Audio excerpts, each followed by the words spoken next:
Hi, this is Kate from the Shadow Chasers. Today we're going to be talking about the PhantomLite Illuminators.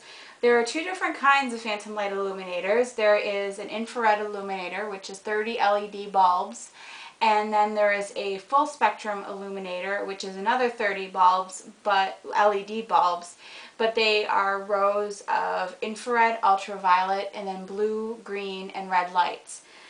The PhantomLite Illuminators work very well as a floodlight. They will illuminate an entire room at a short distance, but aren't very bright. In comparison, we have a Sony illuminator, which has 6 lights, non-LED lights, but just 6 infrared lights, and works as a spotlight. This will illuminate a small area very brightly. The Phantom lights retail for about $60 a piece, which is pretty good in comparison to the $110 Sony I just showed you. So they work very well for the price. The disadvantages of the Phantom light, however, are that A, they're not as bright, which isn't a bad thing, but it is definitely something to take into consideration. And also, as you can tell, they're very bulky. If you have them attached to a camcorder, don't expect to be able to open up the door to see what you're filming.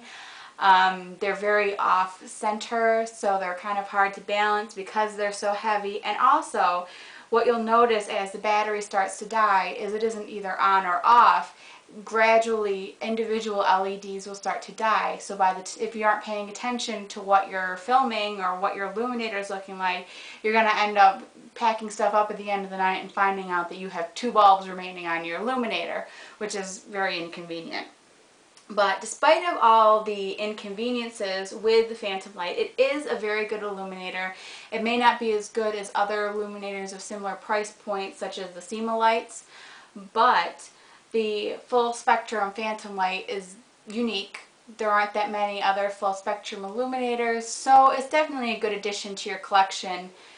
Just be aware of the downsides.